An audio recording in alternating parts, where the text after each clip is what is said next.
Have you heard of the movie The Sound of Freedom? Yes, it's the one presenting child sex trafficking based on a story, real life story, and the hero is still alive today, Tim Ballard. Let's talk about it. Hi, this is Liana, Holistic Intimacy Coach. Welcome back to my channel. Here, I usually help you get your orgasmic intimacy. Boys and girls, today we're going to talk about something really challenging. However, first of all, why would I bring this up here? What's it worth to you? Number one, this is the largest underground growing industries nowadays. It can spread to anybody on the planet. The more we get globalized, the more even I can be affected by this whole thing that happens in the United States, even if I don't live there and I have never set foot in the United States. It can still reach me too. It can reach any country too. Pedophilia is a really, really big sexual shadow. One that is highly stigmatized also, but most of the people that have a shit ton of money who are supporting this industry, because it's not the poor people that are paying for this, they're being trafficked. The people that have a shit ton of money, they don't give a rat's ass to get healed, treated, cured, taken out of it. No freaking way. They're not going to do that willingly at all. That's why we all need to at least be aware, and number two, speak publicly against it to amass enough social support from a large audience, preferably international one. There are other layers to this shadow. There's the actor that plays in The Sound of Freedom, Jim Caviezel. He stated in an interview that he had skin in the game because he had 3 children adopted from China, from orphanages. He's seen the horrors of those kids going through that institutionalized system. I, as a Romanian, I was lucky enough not to be given away by my parents, so they wanted me and they could also keep me. Many kids in Romania, when we had the non-abortion decree, they were abandoned and they were institutionalized in orphanages. I've had one person who is my age. As I was growing up a happy kid, she was growing up a really miserable girl in an orphanage. She told me about all the forms of sexual abuse that she went through there. By who? By the people taking care of those kids. You have no idea how sick the system is in that situation, how fragile and easy to prey upon are children anywhere on the planet. It doesn't matter if there are the children in Mexico, Honduras, Colombia, it doesn't matter. Romania, really, it doesn't matter. Children are children, no matter where. So if you're watching this and you're not from the United States, I'm not from there, but I consider myself a person that is interested and sensitive enough that this problem, this shadow, be fixed. Is it realistic? I have no idea. Maybe not in my lifetime, but if we don't do something about it, how the heck are we gonna collectively clean up our shit? Have you seen people, it's like in a family, somebody decides to do the work, the rest of the family is not interested. So the person that does the work goes through all the process of healing, trauma, shadow, lack of consciousness, and a lot of stuff. It doesn't look pretty. The person isn't exactly the happy-go-joyful, happy-go-round person. And the rest of the family thinks, oh, look at this idiot.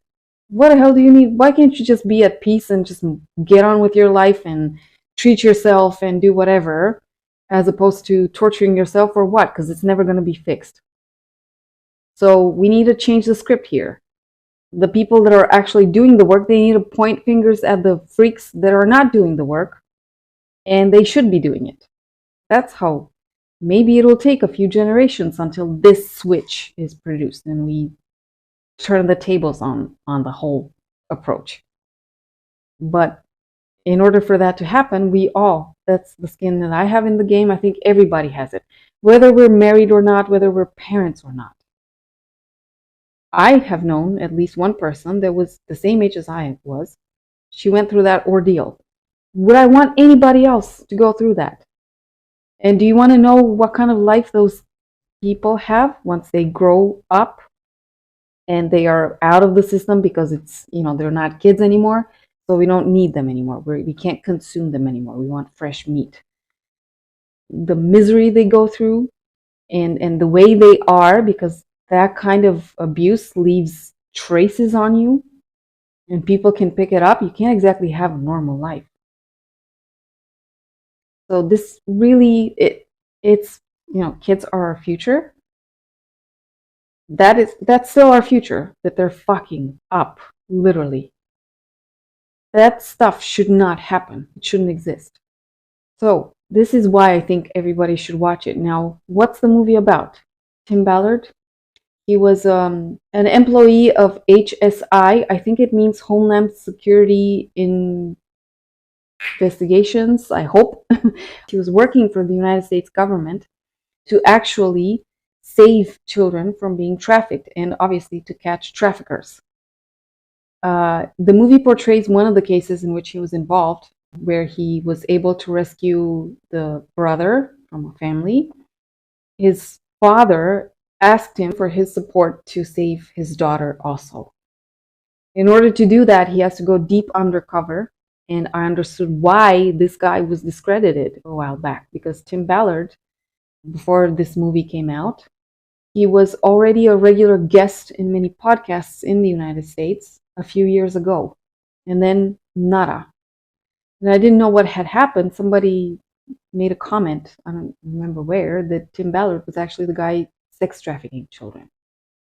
When I saw the movie, I realized why he was so easy to denigrate. He actually had to play all sorts of roles. He had to play whatever in order to get to the children or to the traffickers. So in the movie, we see him portraying a sex trafficker and also a United Nations physician, medical doctor that goes to save children from malaria. Whatever it took for him, however he had to go undercover, he went. And he said in interviews that he gave after the movie came out, it was not easy for him. He had to spend sometimes months playing these characters. I think the longest period that he had to do that was 2 months. And it was not easy, like 2 months to stay in that role when you're not it. And if you watch him and speak and talk, I don't think the story, the way he shows in the world, the way the movie was stopped, it was halted. Disney shelved it for 5 years. They wouldn't release it. Now all the mainstream media in the United States attacks this movie. This guy is not he's got skin in the game. He literally has skin in the game. Much like Jim Caviezel also, the actor that played him. So I think that the story itself, the people involved, the fact that there was a living guy that actually did that, he was almost halted by it, but thank God he came through, and the topic is out there.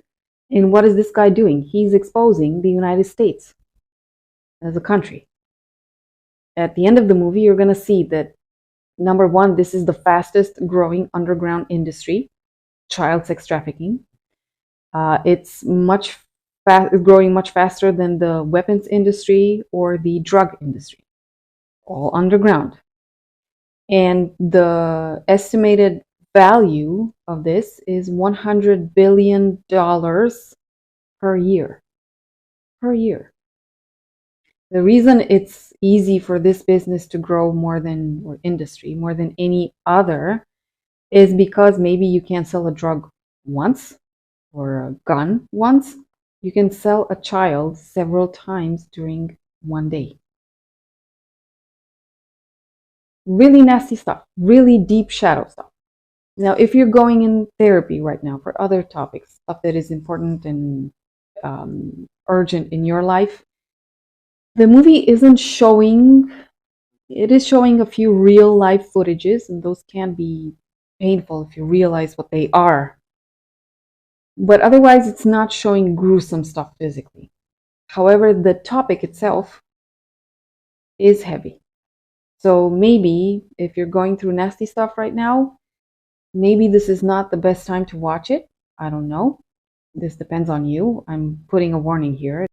However, I feel that it's important anybody at least pay this message forward. Like share a link to the Sound of Freedom, maybe to the some internet movie database, imdb.com. You can just share that link. Although I feel that many social medias, I've had this experience. I shared it on my personal Facebook account, which is in Romanian, my official Facebook page, that one's in English, and on Instagram. On my personal Facebook account, I cannot access the insights of that post. I can access all other insights for any other post, not for that one. I actually made a post about it. I'm like, look, this is the American freedom of speech version. When you put something that the elites don't want you to do, well, we don't care about your free speech. So it was shadow banned, that post. I don't know if my entire posts are going to be shadow banned. I have no idea. I am going to keep watching now and compare insights. But I still wanted to put this out there, and I encourage you to also share it with other people, organizations, anybody. At least the topic. Why?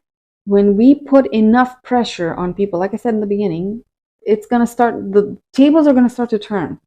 Because when you put enough mass pressure on institutions, fix this shit and fix the people inside your organizations or your elites that are supporting this stuff, okay. Is it going to be done tomorrow? No. But is it going to be done in one generation? Maybe. 2 generations? Maybe. There are enough, like I'm 40 now, there are enough 20-year-olds who can still watch this, remember this when they become parents, start to be more active about this, and this is how you see the shift. So I do encourage you to at least share this if you want to support them with a ticket. If the movie is not streaming in your country, because guess what? It's not streaming everywhere. It's not like Indiana Jones. There's this entire PR there that when it came out, this movie came out on the 4th of July, much like Indiana Jones, it hit the box office and it surpassed Indiana Jones by far. Child sex trafficking and the fact that Hollywood doesn't support this movie, the fact that mainstream United States media doesn't support but attacks this movie, at least that is enough to get you to think twice about this. That doesn't mean that we all need to be silent about it. Okay? Change doesn't come in any other way. What are we going to do? Because they don't support it, we're going to shut up and we're going to stay in this mess forever and ever until it grows, it festers? I hope not. That's how I see it anyway. This is my coaching take on it. Nobody's paying me for this review. Obviously, like none of the other reviews that I've done here on materials. Netflix, Angel Studios, any other big Hollywood, they have no clue I exist. I'm not from there, not a big fish. So, I'm doing this just for the pure cause of it.